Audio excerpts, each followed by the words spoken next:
আসসালামু আলাইকুম ওয়া রাহমাতুল্লাহি ওয়া বারাকাতুহু। হ্যালো বন্ধুরা, আমি ফেরদৌজ্জামান চ্যানেল এফজেড এর পক্ষ থেকে আপনাদের আবারও স্বাগত জানাচ্ছি আজকের এই টিউটোরিয়ালে। আজকে আপনাদের জন্য শুরু করতে যাচ্ছি basic computer Bangla tutorial part 28 অর্থাৎ 28তম পর্ব। আজকের পর্বে আপনাদের জন্য থাকছে এম.এস ওয়ার্ডে কার্সর স্থানান্তর অর্থাৎ কার্সর মুভমেন্টের পদ্ধতি। লেখার মাঝে টাইপ করতে হলে আপনি যেখানে লিখতে চান সেখানে প্রথমে কার্সর নিতে হয়, আর কার্সর নেওয়ার বিভিন্ন পদ্ধতি রয়েছে। কিবোর্ড বা মাউস দিয়ে কার্সর স্থানান্তর করা যায়। আপনি যেখানে কার্সর নিতে চান মাউস দিয়ে সেখানে নিয়ে লেফট ক্লিক করলেই কার্সর সেখানে চলে যাবে। আর কিবোর্ড দিয়ে কার্সর নিতে চাইলে কিবোর্ডের অ্যারো কি ব্যবহার করতে হয়। তাছাড়া আরো অনেক শর্টকাট পদ্ধতি আছে, সেই পদ্ধতিগুলো ব্যবহার করে কার্সর এক স্থান থেকে অন্য স্থানেও নেওয়া যায়। মূল ভিডিও শুরু করার পূর্বে আপনাদের জানাচ্ছি যে আপনারা অবশ্যই আপনারা স্কিপ না করে পুরো ভিডিও মনোযোগ দিয়ে দেখবেন, তাহলে আর কথা না বাড়িয়ে সরাসরি স্ক্রিনে চলে যাচ্ছি। আমরা এখন দেখব কার্সর স্থানান্তরের বেশ কিছু শর্টকাট পদ্ধতি।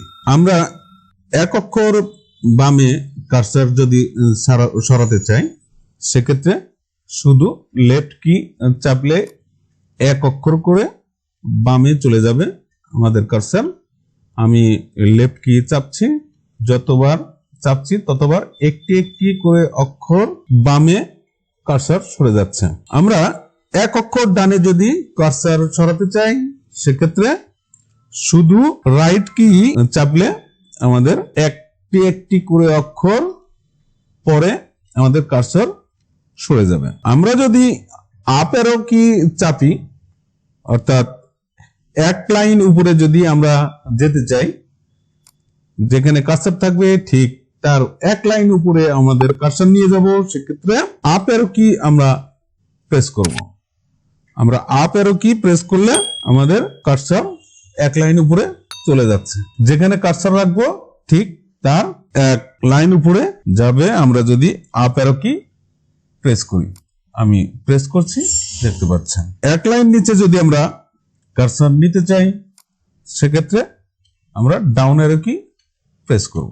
এক শব্দ বামে যদি আমরা কার্সর নিতে চাই সেক্ষেত্রে কন্ট্রোল প্লাস লেফট অ্যারো কি একত্রে প্রেস করতে হবে। কন্ট্রোল প্লাস লেফট অ্যারো কি, এক শব্দ বামে আমাদের কার্সর চলে যাবে। আমরা যদি এক শব্দ ডানে নিতে চাই কার্সরকে সেক্ষেত্রে কন্ট্রোল প্লাস রাইট অ্যারো কি আমি প্রেস করছি, এক শব্দ ডানে চলে যাচ্ছে। আমরা যদি লাইনের শুরুতে কার্সর নিতে চাই সেক্ষেত্রে শুধু হোম কি চাপলে কার্সর লাইনের শুরুতে চলে যাবে। আমরা লাইনের শেষে যদি কার্সর নিতে চাই সেক্ষেত্রে ইন কি চাপবো।